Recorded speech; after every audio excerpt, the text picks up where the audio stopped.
Hi, everybody. You're at No Kill in Motion. I'm David Smith from No Kill, Colorado, here with Alan Rosenberg from the New Jersey Animal Observer, Shirley Marsh from Yes Biscuit, and Aubrey Kavanaugh from No Kill Huntsville. What's going on in Austin, guys? There's there's a lot of talk. There's a lot of sides here. I think even everyone on this call feels a little differently about Austin, but there's a problem there. I think we can all admit that.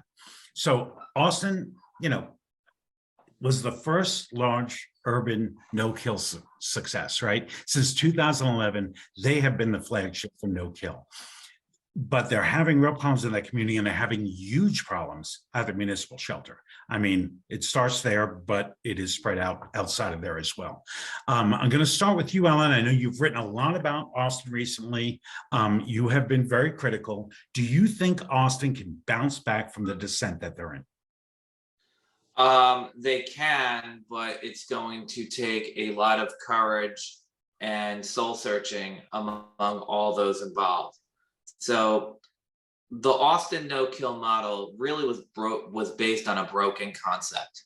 The concept was that Austin Pets Alive would pull all the animals off the kill list of the shelter, and that's how they would achieve no-kill. And that really was just a stopgap measure, meaning if you look at the evolution of no-kill shelters, yes, rescues or rescue-oriented shelters can kind of quickly increase the live release rate of the shelter, but ultimately the animal control shelter has to be largely self-sufficient.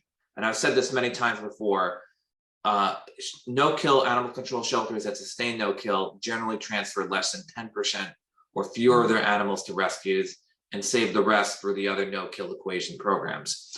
Austin Animal Center, in contrast to almost every no-kill animal control shelter I've seen, transferred inordinate amounts of dogs and cats to rescues. And what has happened is in 2019, I believe they hired Don Bland from Waco, and he was not a real strong no-kill person. I believe Waco was a former Target Zero community. It was.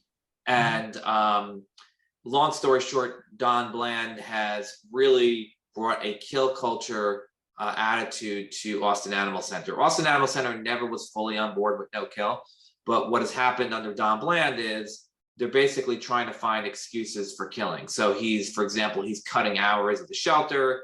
He's actually doing a transport program where he's transporting animals out of Austin to cities that are less safe.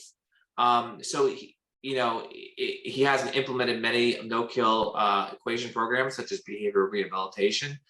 And at the same time, Austin Pets Alive has wanted to become this national no-kill organization, and they're kind of not helping as much as they used to. So I think what has to happen is Don Bland must be fired, along with all the senior staff at Austin Animal Center, and they have to start over and build a no-kill animal control shelter that is self-sufficient. Austin Pets Alive at the same time really needs to help more with those behavior case animals. I know, I think we all know Eileen McFall from Final Frontier Rescue Dogs.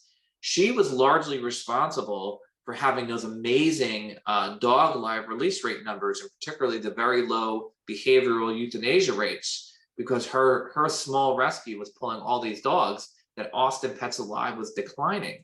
So, Austin Pets Alive also has a role here. So long story short, there has to be significant change. There's plenty of money. This is one of the most well-funded shelters in the country. It's a nice facility.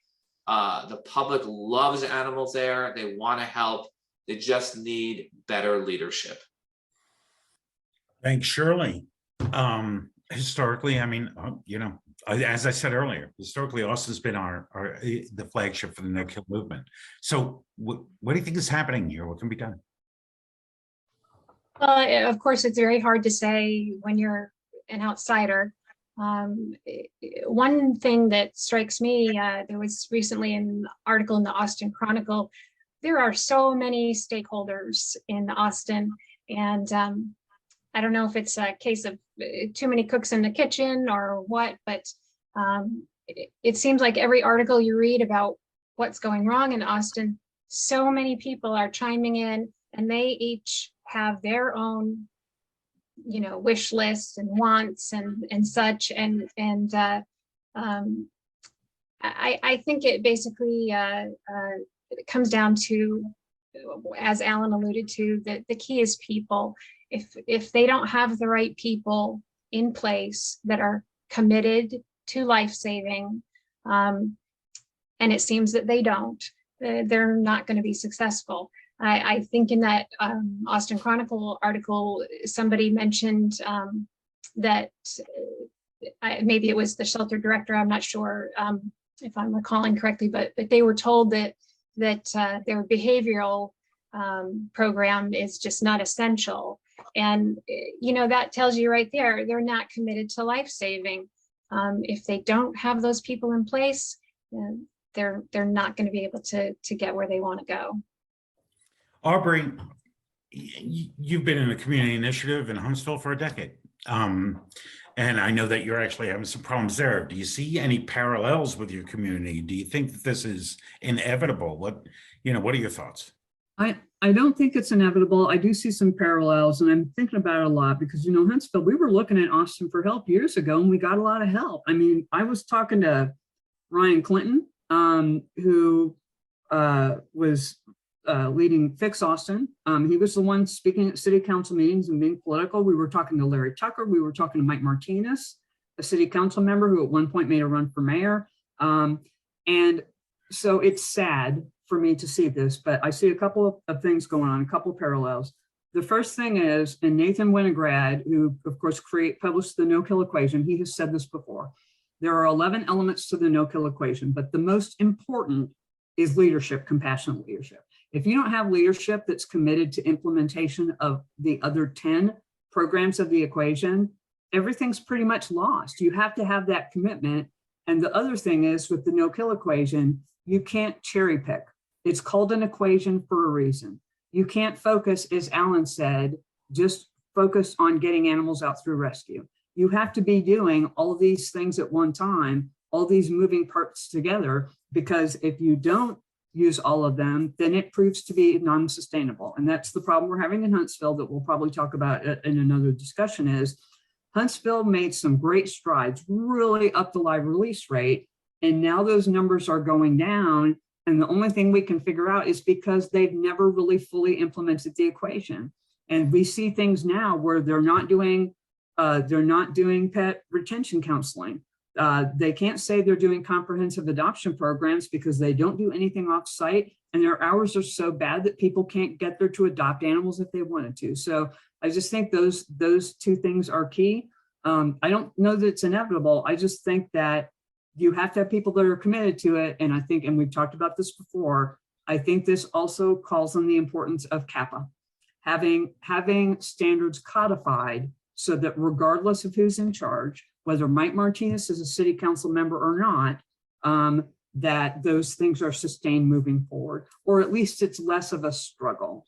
I'm just afraid that Austin is going to continue to march back in time, as has happened in places like Sacramento, and the success shouldn't hinge on one person. But I do think back, let's think back about Henry Berg and everything that Henry Berg did, and then what happened after Henry Berg died. I just think it can't be one person in any place that makes change happen. It has to be a cultural change of a bunch of people so that it is more sustainable over a period of time. No, I have that. Yeah, and I have that fear across Colorado. We've talked about that before with some of the directors that we have here that are excellent.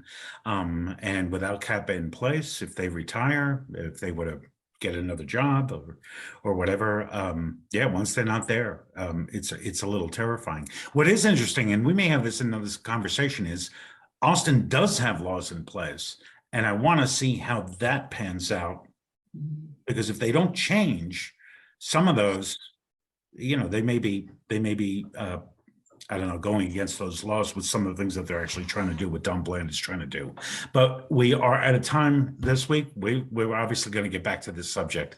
Thank you for joining us today. This is No Kill in Motion. I'm Dave Smith from No Kill Colorado, here with Alan Rosenberg from New Jersey Animal Observer, Aubrey Kavanaugh from No Kill Huntsville, and Shirley Marsh from Yes Biscuit. We'll see you next time. Thanks for joining us.